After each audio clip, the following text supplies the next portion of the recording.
Next. Blah, blah, blah. Talking too quickly, James. Slow it down.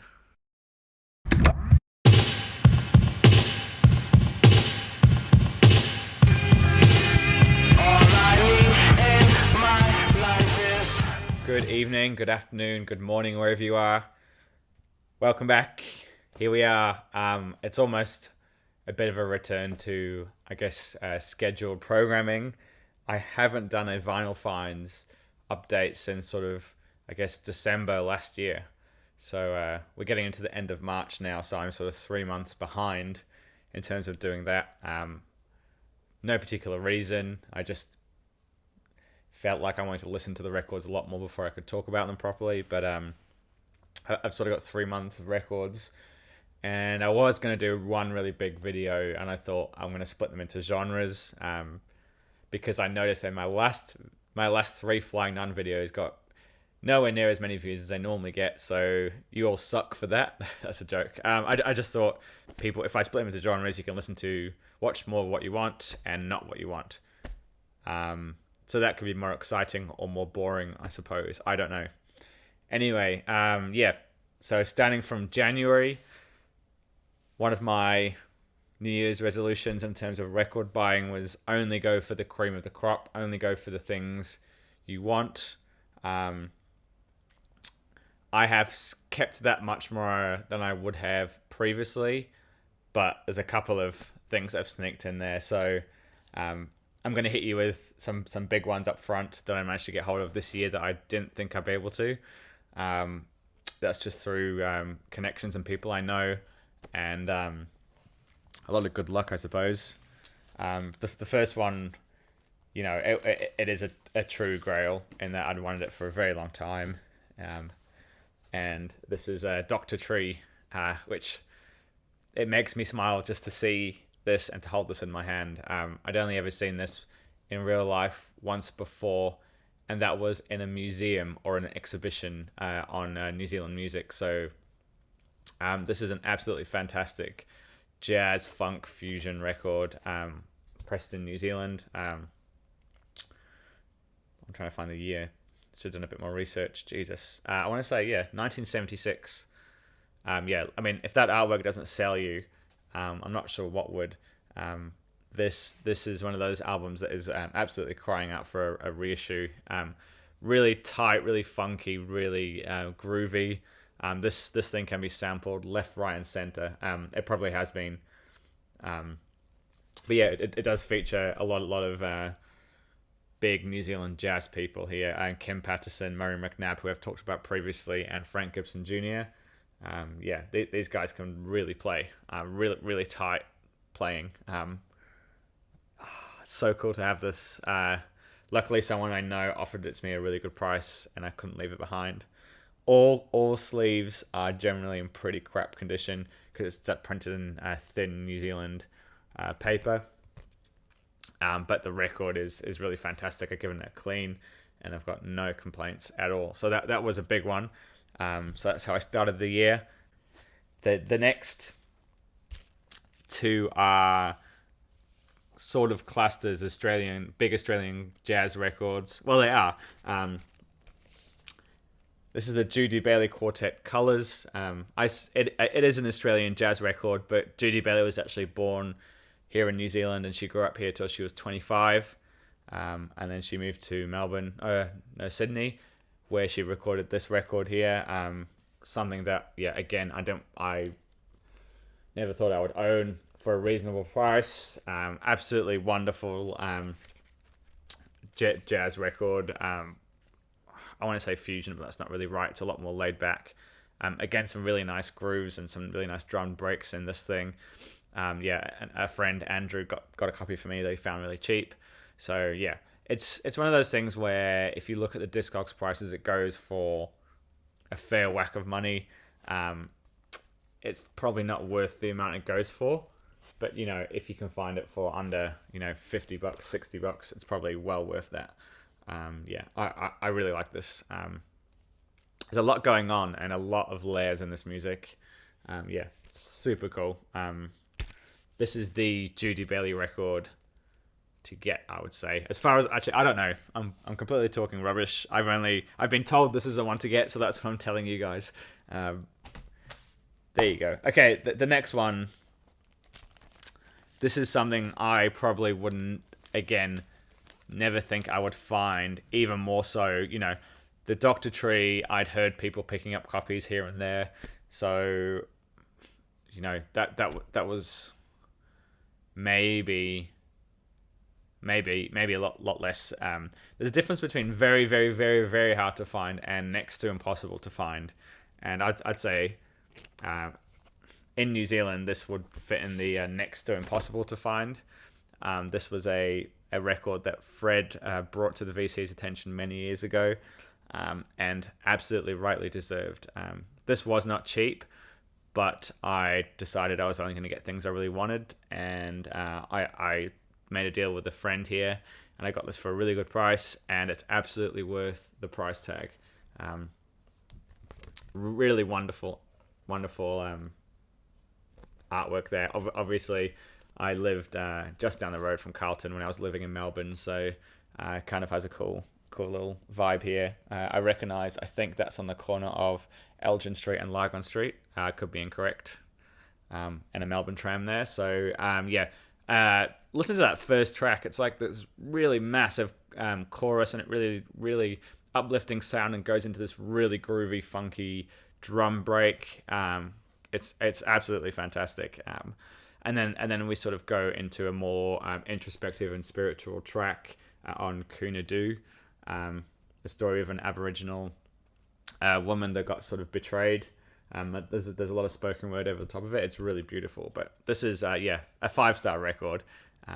I am really, really happy to have this. It's really great. I am stoked, and it makes me smile. And that's what we're here for, right? You want to get records that make you smile and always impress you. I mean, that first track, I'm going to make a really weird comparison, which isn't even really correct, but the emotion I got from it when the strings kick in reminds me of In the Court of the Crimson King. It just has this really big, grand sound to it. Just the intro there. But yeah, great. And lots of flute, but played so well. They're more used in a way to add texture rather than a flute solo, I suppose. That, I should say, the other cool thing about that is it's on the would I say legendary of the 44 Records label. Really great. So that's the high point of the video. You can stop now. It's all downhill. I'm only joking. There's some good records in here. Not quite on the levels of those for me, but this is a record I've been wanting for a long time. This is the reissue on Four Men with Beards, Eddie Gale's Ghetto Music. I just had a thought before I was about to make this video, and I'm in a group chat with Fred, Anthony, Christian, and Andrew, and we were talking about the new Blue Note spiritual jazz compilations. And Fred was saying, we were all saying, there's not many Blue Notes that you could truly classify as spiritual, but I would say this one is definitely getting there in terms of the power and the instrumentation and stuff. Let me know what you think, because I just thought of it then. They're definitely probably one of the more spiritual leaning ones. This is an absolute powerhouse of a record. I've been wanting this for ages, and they don't pop up very often, so this sounds really good for Four Men with Beards. I'm absolutely blown away. I mean, if you can see, it's like a really thick sleeve. They've done a really good job on it. They got the tip-on jacket. I think this was one of the earlier Four Men with Beards reissues, when they still had a bit of quality control. But anyway, musically, this is everything you want in a powerful Afrocentric jazz record. It has these wonderful female vocals in it. Really powerful drums. It's sort of, you could almost put it in a art ensemble. Chicago meets either black jazz like the Doug and Gene Kahn releases, or just in that really cool, even in the Tribe vein, but with Really fantastic. And I should talk about the lineup on here, as I do with most jazz records. Maybe I won't, because there's a lot of people I don't recognize. Apart from Eddie Gale. Wow, that's terrible. There's actually no one of note. Russell Lyle, Judah Samuel, James Reed, Richard Hackett, and Thomas Holman. Let me know if you know who those people are. It's really great. It's better than I remember hearing it online as well. So let's shut up there. We'll go into some Ornette Coleman. Now, this was gifted to me by a friend who was at a record fair and saw this cheap, and he picked it up and sent it my way. Well, he handed it to me. This is Ornette at 12. It's probably not recognized as one of his more famous records, or it's not up there with the classics. But in saying that, I have enjoyed this so much more than a lot of other later ones I have. Like, I could pull it out, but I won't. I have New Yorkers Now, which I don't really get into, that came out either just before or just after this one. Would have been just before, I think. And even the one at Town Hall on ESP doesn't really connect as much, but this one is just really cool, really playful. The thing that gets me is obviously Ornette Coleman's son, whose name I forget. Ornette Donato is on drums. So his 12-year-old son, hence the name, is playing on drums here. And for me, I can really hear it's a less serious vibe, I guess, but it's a lot more fun, a lot more experimental. It sounds like they're in a really good place, and there's not a lot of pressure. And it's good fun. It's a really good listen. Ornette Coleman plays the violin a lot more in this. So Dewey Redman and Charlie Hayden sort of have a bit more freedom as well. I will say that his son isn't the most, it's very windy here, by the way. You're probably hearing a lot of that in the background. His son he's no Max Roach. He's no Art Blakey. He's no, I could keep going on. But he knows what he's doing. For a 12-year-old, he's definitely a bit better drummer than I'll ever be. Or, I don't know. It's good. It's really good. It's a good fun record. This is probably the first example where I deviated a bit. It was free, but I deviated off the plan of, only going for big want list items. This is one that I found really cheaply locally, and I couldn't pass it by because I know its reputation. This is more an example of, I guess, 80s jazz, but not sounding 80s, not going with the 81 style, and really going back to, I guess, the early 70s, the early Coltrane sound. I'd say early, but Coltrane sound around Live at Birdland, just really powerful, really simple. Just the tone he has absolutely rips. It's really cool. It's quite different to Spirit Sensitive, if you know that record, which is a lot more laid back and a focus on space and tone. This is definitely more about powerful power and rhythm, I guess. Really good. Really good. I feel like these are sort of... I'm going to get this one out of the way because I'm not sure how I feel about this. This I found for $1 very recently. One that I knew more so in reputation than I did musically. I could not pass it by. This is a pressing on, it's Cadet Concept. It's not an original, but some sort of early pressing. I'd always liked the artwork, and I sort of looked at the back and I could see the name that really stuck out to me. I was like, well, two names that really stuck out to me was Pete Cozy, who plays guitar on Miles Davis's live stuff, and the bass player Phil Upchurch, which I really like. So I was like, all right, I'm grabbing this. And it's basically described as free soul, which I can sort of get behind the concept for most of it, but there's just a couple of songs that, well, specifically the Hey Jude cover, I can't really get behind. I think for an initial impression, the idea is definitely sort of works, but it runs thin quite quickly. It almost, to me, feels a bit novelty. I hate to say it, or something. I don't know how to describe it. I mean, John Klemmer has a really great tone, a really unique tone, but I don't know, man. Why is Phil Upchurch, Pete Cozy, John Klemmer, and some other people I don't know doing Hey Jude covers? Well, it also has a Jimi Hendrix cover on it, so I don't know. Blowing Gold. Not quite gold. Blowing Bronze. I don't know. It's good, but if I didn't have it, I wouldn't be upset. Now this is a record. The next one is something that I think I could put it up there in my top 20 jazz records. I have certain jazz records that I will always play to people when they come over, or records that I think are quite cheap and very underrated.